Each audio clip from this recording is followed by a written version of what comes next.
Comedian Ryan Reiss hanging out backstage at Late Night with Seth Meyers with New York City comedian Dan Soder. Dan, how you doing, bud? Hey, buddy. We're hanging out on a podcast. This is great. It's a little weird. It's crazy. Yeah, that we're doing this here. Yeah. Because we work together nightly downtown at the Cellar. I see you every night at the Cellar, and it's fun to be like, hey, at Seth Meyers, you want to talk? I was like, yeah, of course. When you called me about it, I'm like, dude, that's a no-brainer. Actually, I had some people call your people. It was crazy. The whole time I'm like, dude, Ryan, you could have just reached out, and I would have been like, hell yeah. So you're actually about to go on, which is crazy. I'm really excited that you decided to do this before. Like most people want to get in their own zone or their headspace. Do you worry about that at all before you go on? I think it's different with comics. I'm never the type of person that wants to be alone before a show. I'm like, oh, let's be conversational, because I'm going out to be conversational. So for me, it's like, if I can hang out and talk to people, I would like to be having a conversation 2 minutes before I go on stage. But is that in every scenario? Like even at clubs. But even when you film specials or you did a late night set? Come on. I sat in the hallway of when we taped at the Bowery Ballroom, when we taped Son of Gary for HBO. I was in the hallway with Big J. Okerson talking.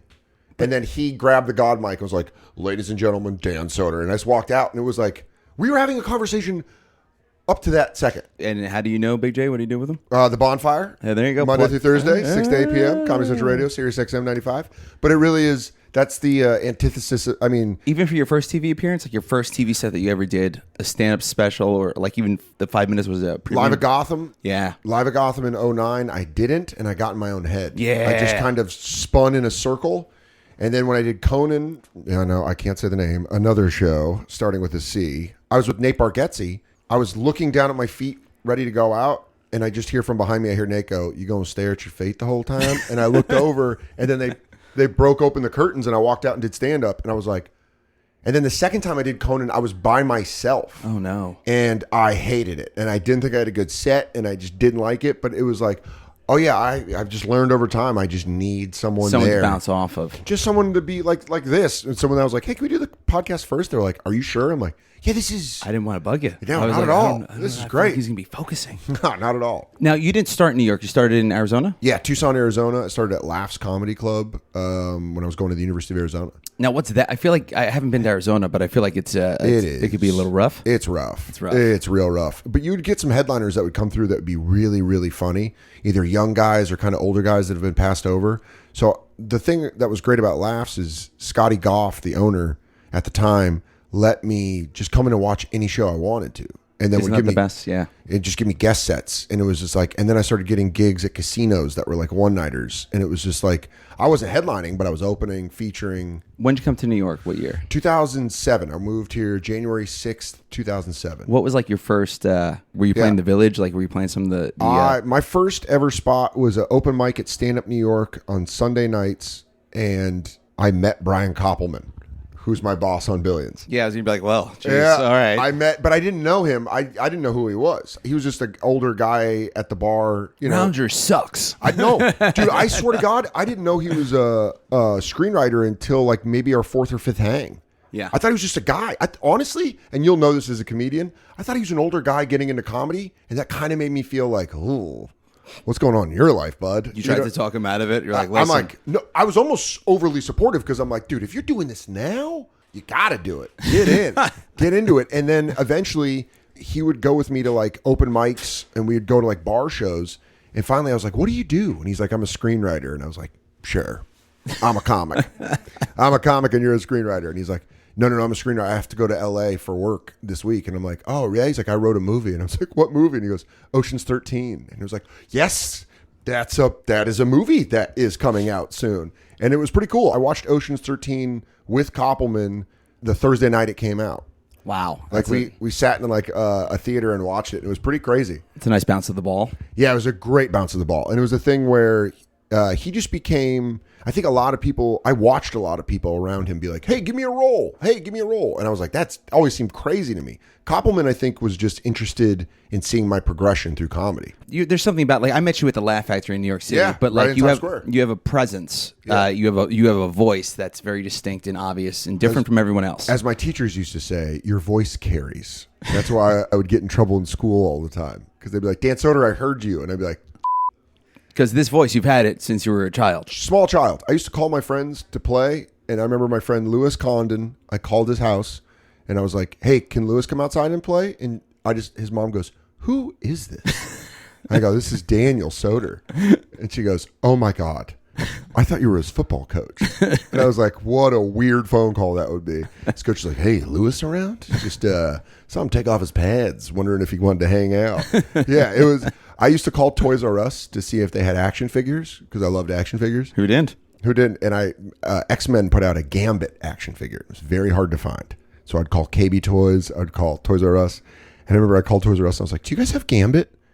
The X-Men action figure? And they got on the phone and they go, miss? And I go, I'm a boy. And I was like, oh, I have the voice of a grown lady. And that was like the base. And then it just stayed this way. Now, you come from an interesting family background. Yeah.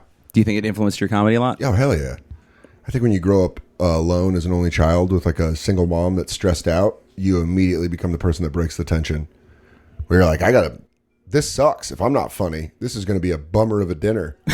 But my mom has a good sense of humor, so I can get her out of her moods by being funny. And then you learn that like only children and babies of the family tend to go to comedy a lot more than other people. That's interesting. Yeah. My therapist told me about this. He's like, yeah, of course you're a comedian. You're an only child. And I was like, then why would babies you're used go? to entertaining yourself. That's what stand-up is. You're entertaining yourself. Why would babies go then? Because they're used to being the like the show, like, you know, they're the attention. They're like the babies. So they're like, everyone loves me. And I talked about this with Michael Che because Michael Che is the youngest of 10. Yeah. And you see it. And once I heard that from my therapist, I was like, now I know Che better. I've got the inside track because it is when I find out which one of my friends are babies of the family, you're like, oh, that does make sense. It's an interesting theory. It's a very interesting theory.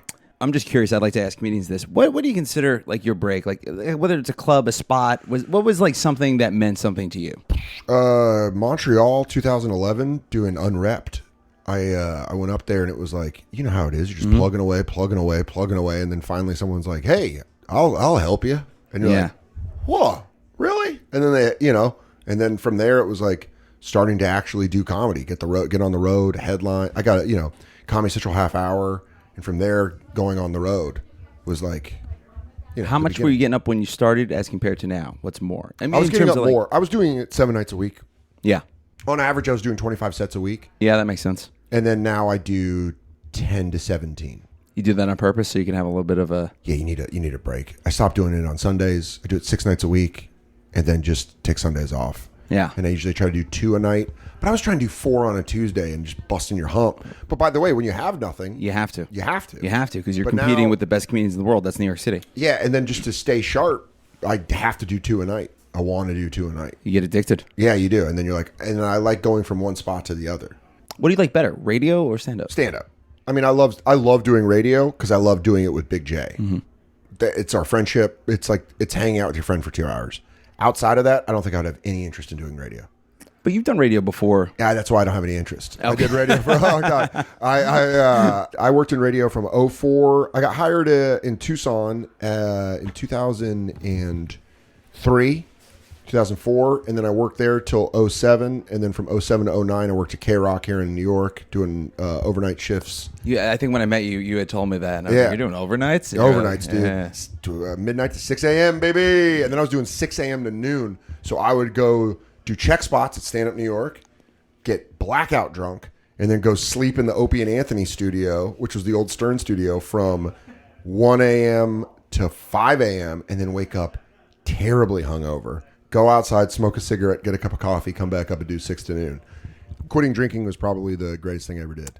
In 2014? 13, yeah. 13. March of 2013, I worked for Guinness, and on my last gig in Denver, Colorado, where I grew up, was the last time I ever had a sip of alcohol. Nice. It's pretty crazy.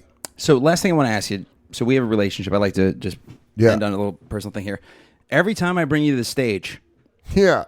I make fun of you. Yes, but in a very specific way. You make me a different member of your life. My favorite ones that I've said about you are, you look like a brother I'm trying to borrow money off of. I said, you look like a guy that marries my sister that I trust. I said, you have substitute teacher energy. I'm trying to think. I think I was wearing a tie at that point.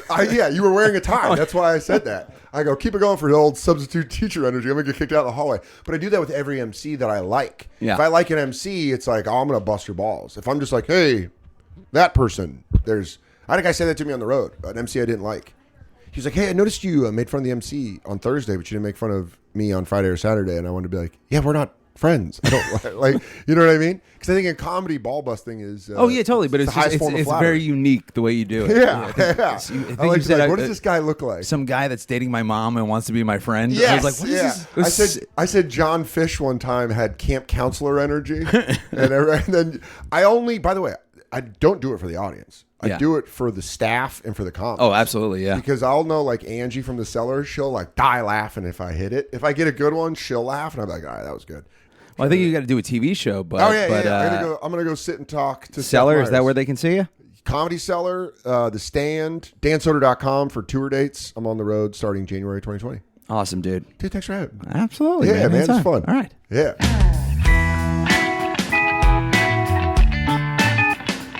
Late Night with Seth Meyers airs weeknights on NBC at 12:35, 11:35 Central. Original music on the Late Night podcast is by the HE Band. Don't forget to follow the handle Late Night Seth on social media and tell your friends to subscribe to the Late Night podcast wherever they get their podcasts.